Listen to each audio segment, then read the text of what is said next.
So there are opportunities for replication. Workforce development and economic development continue to refer to each other, and we do it far better than we used to in the past. We are better at being the eyes and ears for each other. So if the workforce development people, the business connection team is in talking to an employer about their needs for hiring, and they hear that the company actually may need to expand, or they are getting a little crowded in the facility they're at, now they know to come tell us that right away. We'll connect with that employer if we haven't and make sure that we let them know of all the other resources available. So we still are really good partners in doing referrals. We're also far better coordinated at delivering services. Whether we are working with the business or with the job seeker, we each have a stake in the successful outcome. We want to be the winning choice, whether it's the company's expansion or retention. We all are looking to be winners in that choice of the business or the job seeker having success. What we have done is we have advanced to the point that when we go into a business and we say, I understand your problem, we have a solution, now we are showing them the proof. We don't just go in and say that, but here's the proof of it. And so there's a great opportunity to just increase those partnerships and the coordination, and it results in greater service to the businesses as well as to the job seekers. Okay, other ideas as a partnership that's been generated. We had a meeting about a month or so ago, economic development partners and workforce development partners, and says, well, what else can we do, to make this relationship better and grow what it is we already have? And these are some ideas that came out of that meeting. One is, how do we design and implement a cross-training program for economic and workforce development professionals to better understand each other's systems and services? What if something happens to Dan one day? We need from the workforce development side, more Dans around who straddle both worlds, who can understand both worlds and understand the standards that the economic development businesses expect of us in terms of service delivery. So how can we create some sort of cross-training module? Develop a unified message about economic and workforce development services that's available in our community. What's that portfolio that has all of the resources from both systems and beyond that we can provide? I think I heard yesterday someone already has a portfolio, so we might have to borrow that and use it or build on it. Implement a joint outreach marketing strategy to increase job creation.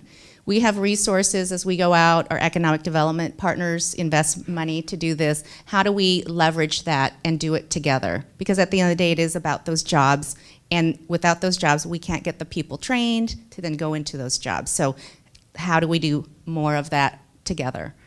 Joint pursuits of new funding opportunities. We already have one success we showcased today, more of that.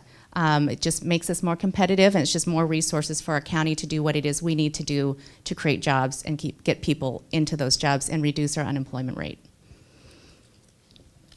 All right, with that, we're done, unless you have some questions.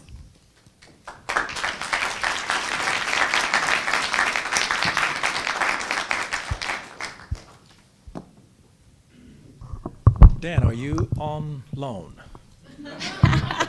For a price, cause, how much you willing to pay?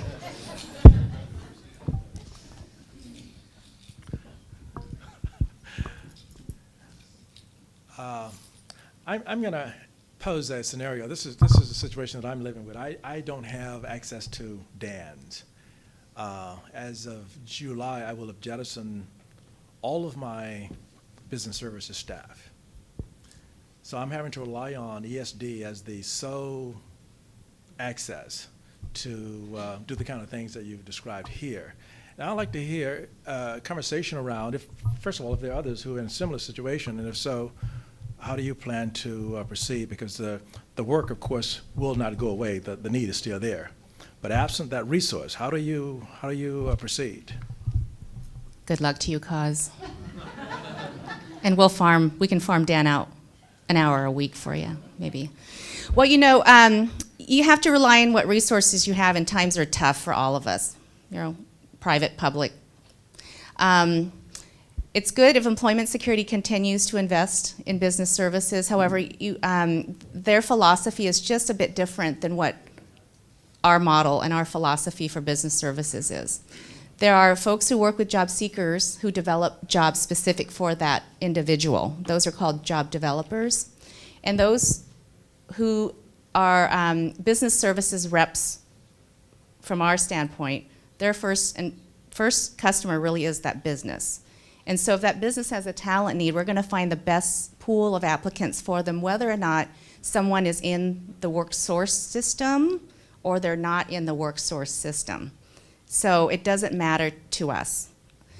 Employment security, their goal is to place job seekers into jobs, folks who've been on unemployment insurance, TANF recipients, and veterans. So their priority, they go and they do business services, but it's not the same. So I think the challenge would be is to sit down and talk to your partner and see if there's a way to help them shift that thinking to business services. Truly it is at the end of the day your business customers first and foremost, and you will achieve jobs for those job seekers if you just go there first.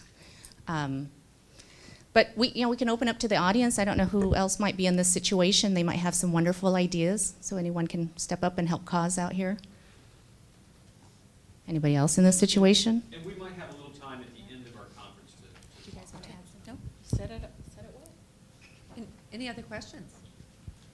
Could you step to the microphone? I'm sorry. It's okay.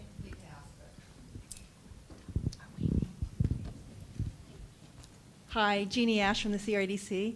I would like to be able to measure the cost savings to our customers with regards to when we work with WorkSource and they do hiring for our recruitment cases. And I was wondering how you get to that number?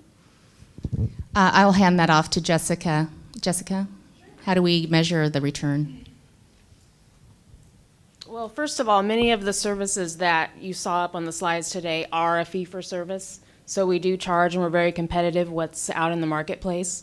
But what we look at is with the basic screening and referral services of applicants that are no cost to a company, what would that actually cost them to do if they had to bring in additional HR staff? We also look at, typically for a turnover cost, $30,000 for an average position. So where we save in turnover, we're saving that company in those costs. Advertising, recruitment. So as you see, that all adds up to those savings. Oh, Bruce wants to know if Eric has anything to say. Eric, please step up to the mic.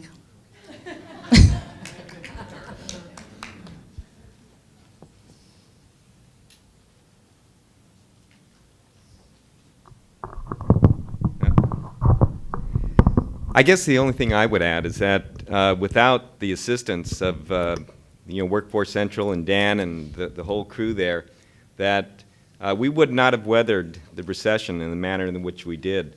It was through the assistance that we got that we were able to do the training and the development, implement some lean manufacturing principles, some process improvements that actually saved us a considerable amount of money, streamlined our procedures, and really positioned ourselves for where we are today, which is rapidly coming out of the recession and having to hire a number of people right now. So, they deserve all the credit. Thanks. Marie.